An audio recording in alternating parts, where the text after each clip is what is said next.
Entrenched politicians of every party have a vested interest in the status quo they profit from, and therefore in averting mass unrest.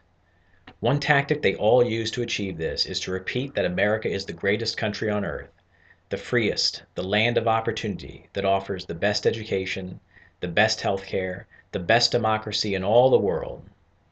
The problem with those statements, of course, is that they are lies. They are lies calculated to disingenuously reassure a justifiably insecure and jaded public, to lull Americans into preserving the passivity and apathy that permits the politicos and big business to plunder and pillage. The truth is that America is not the best democracy in the world. We rank 19th in Transparency International's Perception of Corruption Index. America is not the freest. Social mobility in the United States has been declining.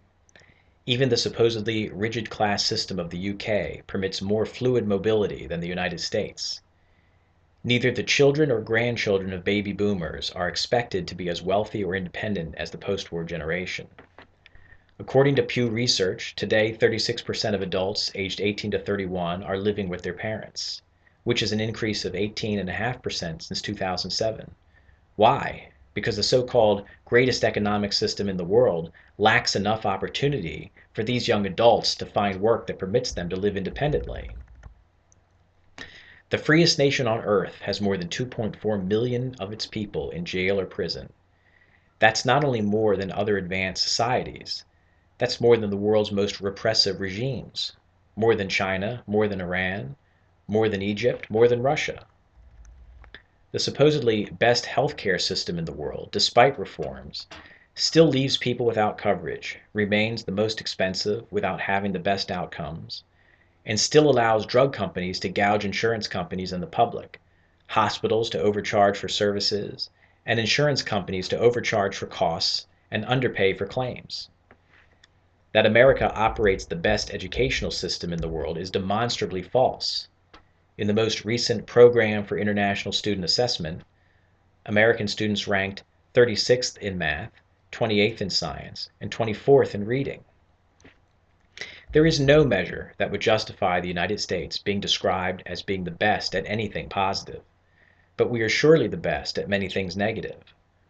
The best at disproportionately imprisoning minorities, the best at protecting bankers, the best at perpetually re-electing ineffectual and shady politicians, the best at ensuring that the nation's vast wealth is funneled into the bank accounts of only a very few while others starve, the best at dismantling regulations that protect consumers to the benefit of big business, the best at having cash influence our elections, the best at obstructing free and easy access to birth control for all women, the best at demonizing the very genesis of our country, immigration.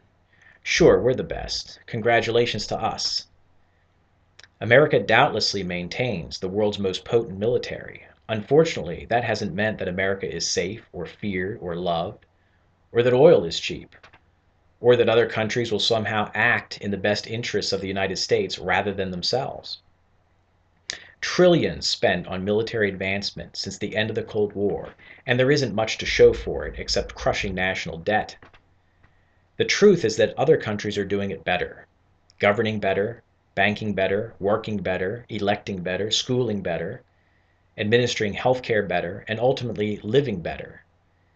In these countries, unsurprisingly, people are happy. The United Nations World Happiness Report ranks countries according to people's healthy life expectancy, perceived freedom to make life choices, per capita GDP, generosity, freedom from corruption, and having someone to count on. In the most recent survey, the United States ranked 17th. The top 10 were Denmark, Norway, Switzerland, the Netherlands, Sweden, Canada, Finland, Austria, Iceland, and Australia. The people in these countries are happier than Americans because, simply, their lives are better. These countries have achieved a better standard of civilization than the United States. What are they doing that the United States isn't? That's a question that big business and craven politicos would prefer we didn't ask. 5 of these countries, Denmark, Finland, Iceland, Norway, and Sweden, operate according to the Nordic model, which is a system characterized by a commitment to both free markets and to social welfare. According to a study by the Research Institute of the Finnish Economy, traits of the Nordic model include high worker membership in labor unions and strong state protection of workers' rights, and a strong partnership between unions and business to collectively resolve problems, address needs, and determine plans. Unions and businesses are not enemies, but work together because they realize that they are, ultimately, mutually dependent for success. Comprehensive social welfare programs, including universal health care, free education through university, paid maternity leave, public pension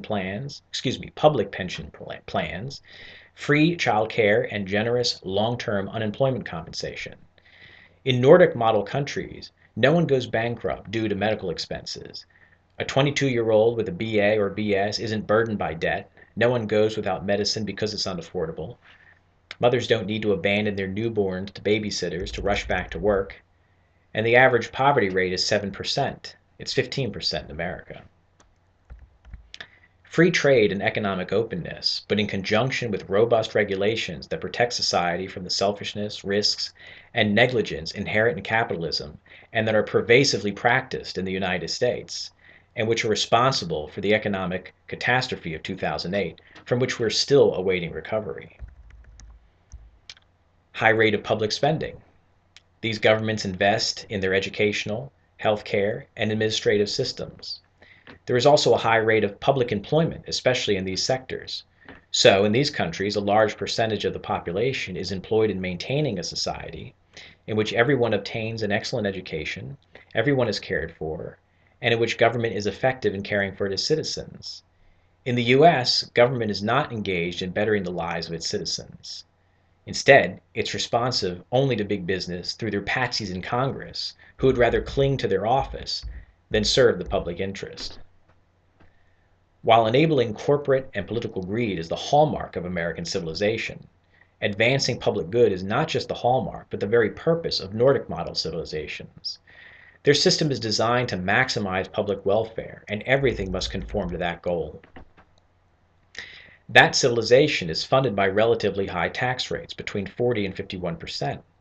But citizens of those countries and in others with strong social welfare systems funded by high taxes don't mind. They are measurably the happiest people in the world. Why? Because they're getting a lot for what they pay for. In return for paying roughly half of what they earn, they get lifetime economic security, they get lifetime medical security, 16 years of education tuition free. They get to work less, spend more time with their families, more time with their newborn babies, more time fulfilling their human potential.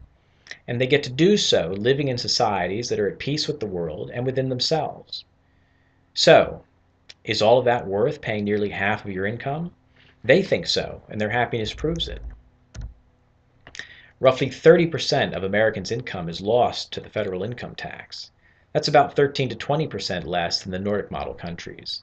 But of course, in addition to paying federal taxes, there are state and local taxes, and many Americans pay for college, pay for health care, pay for child care, and certainly aren't paid for maternity leave.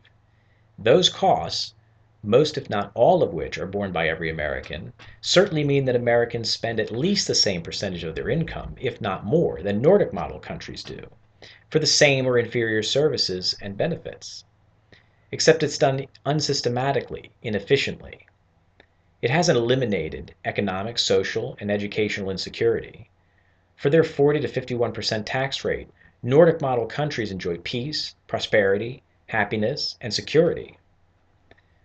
For their slightly less federal income tax rate, but for ultimately the same percentage being spent, Americans are economically and socially insecure, educationally deficient, politically corrupt, militarily bloated, internationally aggressive and despised, and generally experiencing decline.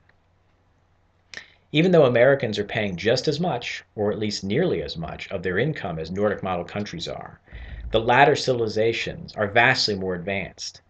For paying the same amount of income, Americans should and could be getting the same benefits as Nordic model countries, but we aren't because we're being ripped off. The premise for a new American revolution is that the status quo is repugnant and that improvement is both necessary and possible. The happiness and success of Nordic model countries and others such as Canada, Germany, Switzerland, Australia, the Netherlands, and Austria not only proves that improvement is impossible, but furnishes a blueprint for how it can be achieved. American history has taught the world complex and important lessons about courage, liberty, and how struggle is sometimes necessary to realize ideals. But America can also learn a lot from the rest of the world, especially now. Today, certain countries are, in practically every way, living better. Instead of blindly, stupidly, selfishly defending a system and society that in every measurable way is inferior to others, why not choose to improve, to adopt, and to adapt? The very existence of happy, successful, and prosperous countries with high taxes, universal health care, free education and childcare, small militaries, free trade, peaceful foreign relations, and a strong, free, wealthy economy should be indefensibly embarrassing to those many American reactionaries who either ignorantly or dishonestly declare that such is impossible to achieve. Surely because they and their cronies profit from the status quo, they will defend it regardless of the facts. Despite irrefutable proof to the contrary, they will not concede that America is not the best and not the greatest.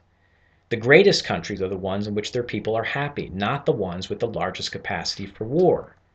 No country is perfect, but other countries in the world right now are doing it all demonstrably better. Why can't we? If we act and overcome and overpower the vested interests, we can. Why don't we?